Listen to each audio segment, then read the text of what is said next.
Hey, ladies and gents, it's SizzDeWiz here with the review of Mythic Legion's Krotos action figure from Xylonia's Flock. That's its faction. And I'm so happy to get a chance to review this little guy. He's smaller than most Mythic Legion's figures. He's around dwarf size. But anytime the Four Horsemen come out with a figure that is of horned animal, like a goat or like a sheep or like a, minotaurs especially, I am all over it, and this is no exception. Eric Treadaway, the sculptor for the Four Horsemen, said that the minotaur has always captivated him, and that when he was a kid he would check out the same book over and over because it had a picture of a minotaur on it. And that is actually what got me into the Four Horsemen, was the minotaur Zethius that they created as part of their Seventh Kingdom. Well, the main character from Seventh Kingdom, when they started doing their own intellectual property way back in the day. This is basically a mini minotaur, right? Not a goat, not a bull, but a goat. So I think Zethius to date is my favorite figure of all time that the Four Horsemen have ever made. The love that Eric Treadaway has for that iconic character, really shines through. And I don't think it's ever been equaled by anybody. But Mythic Legions is not Seventh Kingdom. It's their new IP. Well, not new anymore, but their own IP that's been going for a while. And this guy is a great addition to that. So let me start out by reading the bio for Krotos. It says, Krotos, brimming with mysterious archaic magic and an unmatched connection to the landscape of Xylonia, the Harvest Court of Ambrion boasts some of the most eclectic warriors and uniquely skilled members of Xylonia's flock. Wait, let's start over again. Brimming with mysterious archaic magic and an unmatched connection to the landscape of Xylonia, the Harvest Court of Ambrion boasts some of the most eclectic warriors and uniquely skilled members of Xylonia's flock. Krotos is no exception. By channeling the skill and knowledge of his ancestors, he is a powerful healer of great renown. Although often at odds with his natural tendency toward a surly demeanor and a short temper, it is Krotos' compassion and empathy as a healer which truly define him. So, he's a character who has a naturally surly temperament, yet he's empathetic, and he's a healer. And I like that sort of study and contrast for this character that kind of, adds some depth, right, to the mythos. And this bio does exactly that. And let's take a look at Krotos and what he comes with. First of all, I'm immediately captivated by the head sculpt. I love the way his goatee hangs down there. I've got a goatee, but it's not as cool as that. And then almost like a mustache. It's three colors here in his sort of gruffy goat beard. White, sort of a brownish, and then a darker color. And that makes him really cool. He's got your typical goat ears and very, very cool, curvy goat horns that really make him a handsome-looking fellow. He's got the, intense black eyes without a pupil. And here he is from the back. There are a couple of new touches, and there's some old parts like the pauldrons that fit in really nicely. I love the metallic copper.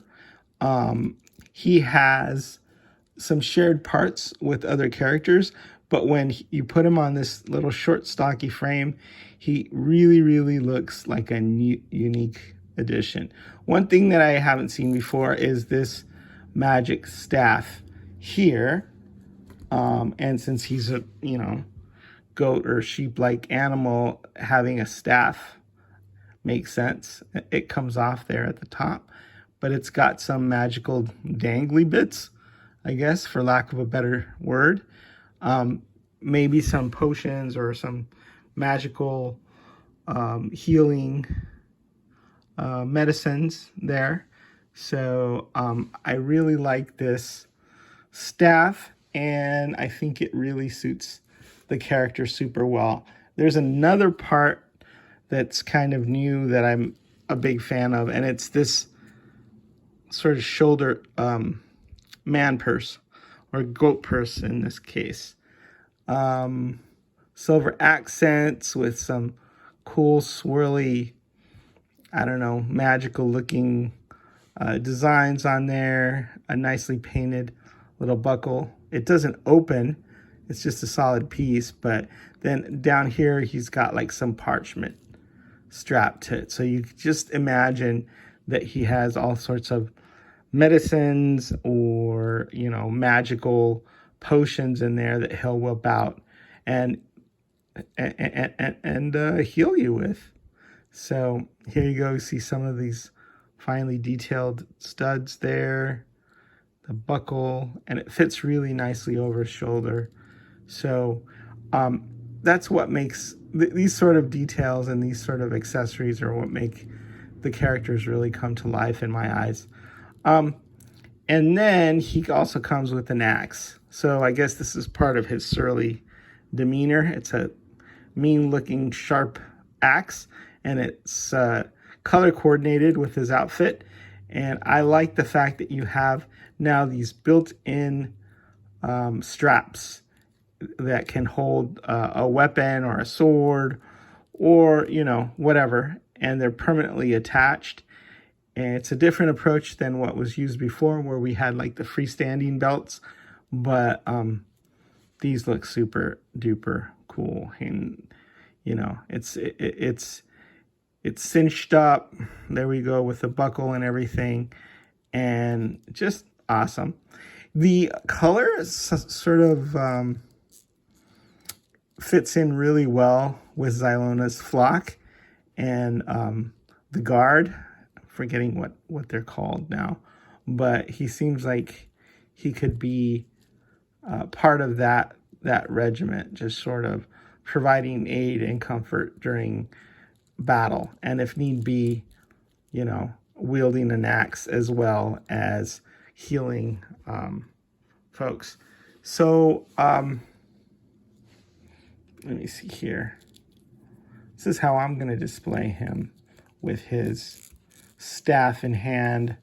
The Xylona's flock is sort of the nature faction with a lot of animals in it, and there are also mages, so a lot of animal nature related magic. I like the fact that he does have hooves instead of feet, because it completes that look, and kind of reminds me of, I guess, not Pan from Pan's Labyrinth, but like, any number of sort of goat characters that we've seen in different fantasy movies and fantasy books and all of that. So I really like this guy. He's got all the detail and all the intricate paintwork of a larger figure, and all that goodness is just packed into this smaller frame. You can see him next to the larger sized Minotaur, and I really think that sort of variety in size makes for a really cool looking shelf if you're collecting. I like the fact that he's humanoid because he has arms, but then at the same time, you know, you feel like he's all goat under there. He doesn't have like the Minotaur's bare skin or anything like that, bare human skin. So his own race of creature. I'm also gonna compare him a little bit to this goat, which is from the Gothotropolis wave, also by the Four Horsemen and Eric Treadway. And so kind of like if he was a force for good, this would be an evil goat, I guess. I forget the mythos from Gothotropolis. But here's another one of my favorite ones. This is a bighorn ram, the black sheep, also from Gothotropolis. And then finally, here he is next to Torion. Some of my favorites. I can see why Eric Treadway is so crazy about Minotaurs. And I'm sure that his love for that extends over to Krotos and other furry, you know, animals with horns and hooves. And yeah, so Krotos, part of the, I guess I've been calling it the Ilithia wave, but it's Ilithia and Xylona's flock, and I can't wait to get the rest of the bigger animals like the moose and stuff and pose them together and have them together on my shelf, because Xylona's flock has needed some love and has needed some new members, and I'm glad we're finally going to get a chance to get that, because they're going up against Ilithia's brood, and Ilithia's brood, you know, is very formidable. So is the Wiz signing out.